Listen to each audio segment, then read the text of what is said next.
এই হুনো খাউনটা নিয়ে এসে কইলাম বাড়িতে এসে খাইতে গেলে আবার কামের দেরি হইব, সন্ধ্যা হয়ে যাবো কাম করতে করতে। আচ্ছা ঠিক আছে, আমি নিয়ে আসবনি, চিন্তা করো না। দেরি করো না কইলাম। আর আমি কিন্তু দুপুরবেলা তাড়াতাড়ি চলে আসবো, রান্না বান্নাটা ঠিকঠাক মতো কইরা রাখো। ঠিক আছে চলো। আব্বা এতক্ষণ ধরে চেষ্টা করতেছো, তারপর আগুন জ্বলতেছে না। লাকড়িটা কি ভেজা নাকি? তুই যেই হারে চোখের পানি নাকের পানি ছাড়তেছস তাতে লাকড়ি এমনি ভিজা যাইব। সমান অধিকার দিতে গিয়া এখন তো মনে হইতেছে চোখে দেখার অধিকারই হারাই ফেলামো বাপ্পলাই। তাই তো দেখতেছি।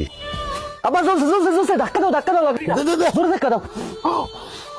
ও ভাবি, আপনি কে? কিস্তি আলি। ভাবি কই? আপনি আলিফের বউ না? হ, আমি আলিফের বউ, কিন্তু আপনার বউ কই? বাপের বাড়িতে গেছে। ভাই আহে নাই, আপনি এসেন কেন? আরে ভাই, প্রত্যেকদিন কি আপনার ভাইরই আসতে হইব? তার অন্য কোনো কাজ থাকতে পারে না? শরীর খারাপ হইতে পারে না? আগামী 15 দিন আমি কিস্তি তুলবো। ভাবি তো 3 সপ্তাহ কিস্তি বাকি, তাড়াতাড়ি টাকাটা দেন। 3 সপ্তাহের কিস্তি রেডি করে আছে, আসেন। কই? টাকা তো ঘরে। নিয়ে আসেন। আরে বাড়িতে এসেন, নাস্তা করবেন, কথা বলবেন, আসেন তো ঘরে আহেন। মানে কি? কিস্তি 3টা জায়গায় 6টা দেবো, 3টা খাতা উঠবেন আর 3টা আপনার জন্য বোনাস। ও তো বাপের বাড়ি, বুঝেন না? হরামির বাচ্চা, তুই এসব কি কইতাছস? কিস্তি দেবো, আসেন না একটু ভিতরে। তোরে জুতোটা দিয়া পিডামু, তোর কিস্তি আলিফ এসে নিব।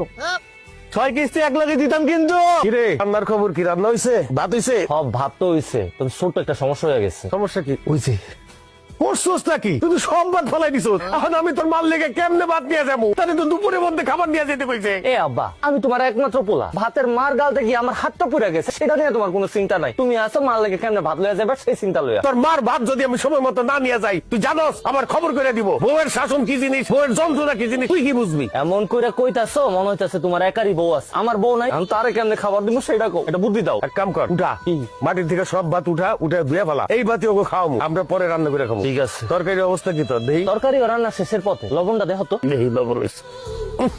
করছস কি? কিসে? লবণই তো দেশ নাই। কি কও, লবণ দিছি তো, খারাপ আবার দিতাছি। দে এবার দেখো তো। দেখি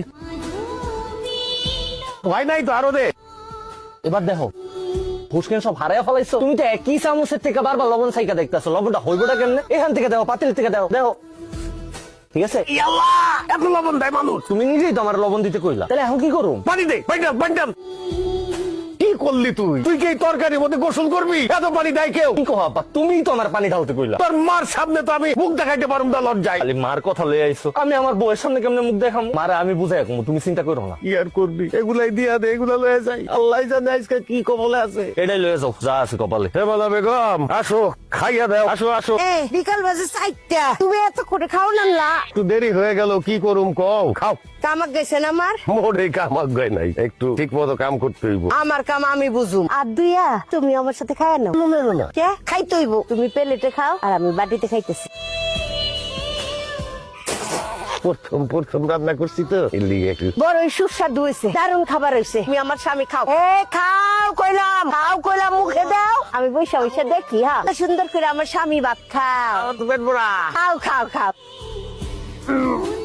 বাহ, তোমার তো অনেক বড় সড় আয়োজন কইরা পুরস্কার দেওয়া উচিত। আমি পুরস্কার পাবো কেন? সেরা রাঁধুনি পুরস্কার। তোমার হাতের রান্না এত চমৎকার হয়েছে, মনে হয়েছে ঢাকা সোনারগাঁর হোটেলের খাবার খাইছি। রান্নাটা খারাপ হয়েছে দেখে আমার এমনি করে খোসা না দিলেও পারতাম। মনে হইতাছে তুমি একেবারে কাজ কাম করে আজকে উদ্ধার করে ফেলাইছো। তুমি যে কিস্তি উড়াইতে গেছো, কয়জনের কিস্তি উড়াইছো? মাত্র 3 জনের কিস্তি লিয়ে বাড়িতে আইছো। প্রথম বুঝতে সবার একটু সময় লাগে। ওইটাই আমারও আজকে প্রথম দিনই আসিল, ওই কারণে রান্নাটা একটু খারাপ হয়েছে।